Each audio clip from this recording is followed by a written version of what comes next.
Bonjour tout le monde, dans cette vidéo nous allons étudier les principaux instruments dont disposent les pouvoirs publics pour faire face aux externalités négatives sur l'environnement. Et nous allons commencer par la réglementation. La réglementation, c'est tout simplement un instrument qui s'appuie sur la contrainte et qui consiste en l'imposition de normes par les pouvoirs publics.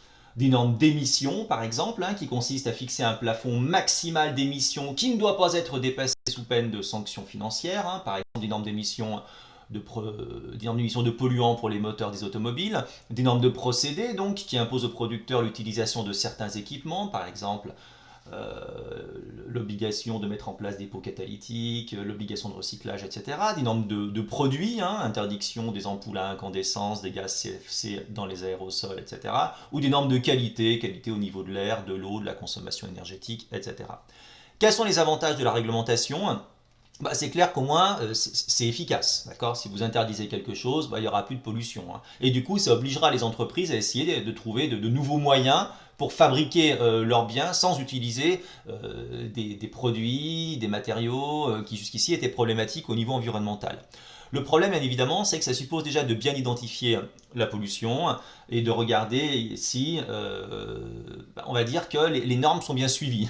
Je vous renvoie au Dieselgate qui a eu lieu en 2015, lorsqu'il a été rendu public le fait que le constructeur automobile allemand Volkswagen équipait ses véhicules d'un logiciel qui en fait permettait de modifier le comportement du véhicule durant les tests d'émission. Bon, en gros, c'était de l'arnaque, quoi, tout simplement. Puis c'est pas facile, c'est pas évident de fixer une norme donnée. Parce que bon, évidemment, si elle est difficile à atteindre, ça posera des problèmes aux entreprises. D'un autre côté, si elle n'est pas très élevée, ça ne sera pas l'idéal non plus d'un point de vue environnemental, d'autant plus que les entreprises ne seront pas incitées à faire mieux, bien évidemment. D'accord. Déjà que ça leur coûte de l'argent, qu'elles sont négativement impactées en termes de compétitivité, d'autant plus qu'on a éventuellement, d'après le paradoxe de Evans, un possible effet rebond.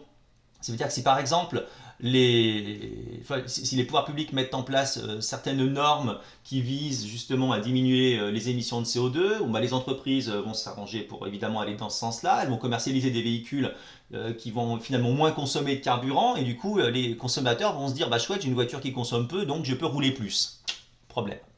Deuxièmement, la taxation.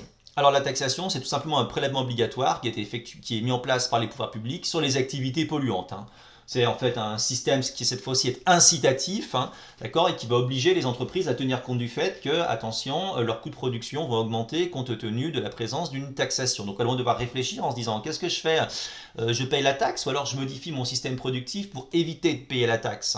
Donc bien évidemment, c'est une incitation à moins polluer, donc en soi c'est positif, les entreprises vont faire des efforts. Il y a ce qu'on appelle un double dividende, ça veut dire qu'à la fois d'un côté c'est positif au niveau environnemental, et d'un autre, comme l'État aura plus de recettes fiscales liées en fait à l'écologie, l'État pourrait se dire tiens, vu que j'ai plus d'impôts qui rentrent de ce côté, je pourrais par exemple baisser mes impôts sur le facteur travail, sur le facteur capital, donc du coup je pourrais créer plus d'emplois. Évidemment, c'est toujours de l'argent qui rentre. D'un autre côté, c'est toujours l'éternel problème. Fixer le niveau d'une taxation, c'est pas simple. C'est pas simple. D'autant plus que le comportement des entreprises n'est pas prévisible. C'est le problème d'aléa moral. Sans compter sur le fait que si ça coûte plus cher aux entreprises de produire, tout simplement, il y a une probabilité non négligeable pour qu'elles vendent plus cher. Autrement dit, pour que finalement, celui qui se fasse avoir, c'est celui qui est au bout de la chaîne, à savoir vous et moi, le consommateur. C'est le problème de l'incidence fiscale. Donc la compétitivité est négativement impactée au niveau des entreprises et elles peuvent être incitées finalement à produire dans des pays où il n'y a pas de taxation. C'est le principe de la fuite carbone. Après, les pouvoirs publics peuvent aussi mettre en place des subventions à l'innovation verte, en accordant aux producteurs, évidemment, dont les innovations contribuent à préserver l'environnement ou à lutter contre le réchauffement climatique, des subventions. L'objectif, c'est vraiment de dire, voilà, écoutez, vous faites des choses pour l'environnement, nous, on va vous aider financièrement, tout simplement. Donc, les entreprises vont être incitées à innover. Ça sera positif au niveau environnemental. Et en plus, ça va même créer des emplois, parce qu'il y aura de l'argent public qui va aller dedans, tout simplement, dans cette partie de l'économie. Donc, c'est le principe du double dividende. Problème, pas toujours évident de fixer le niveau de la subvention. L'argent qui va là, peut-être qu'il serait plus intéressant de le mettre ailleurs, tout simplement. Ça coûte de l'argent, c'est négatif pour les finances publiques.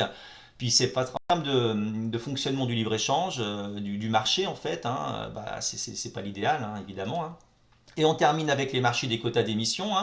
C'est tout simplement une bourse d'échange de droits à polluer qui va fonctionner conformément à la loi de l'offre et de la demande. En fait, ce qui se passe, c'est que, on va prendre un exemple pour que vous compreniez mieux. Imaginons que, par exemple, les entreprises produisent à hauteur de 120. il n'y a pas d'unité, 120 ce que vous voulez, hein, d'accord? Et les pouvoirs publics veulent faire diminuer leurs émissions. Donc elles vont dire, oh là là, 120 c'est trop, il faut qu'on arrive à 100.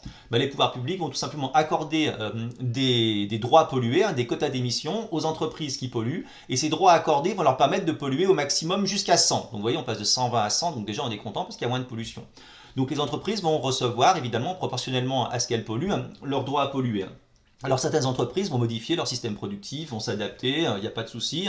Donc finalement, elles vont arriver à émettre des polluants, mais juste au niveau de ce qui était prévu et conforme à leur droit à polluer. D'autres entreprises vont réussir à émettre évidemment des polluants, mais à un niveau moins élevé que ce qui était prévu, que ce qui leur était accordé par leur quota d'émissions, parce qu'elles auront fait de gros efforts en matière d'innovation. Donc finalement, elles, c'est génial.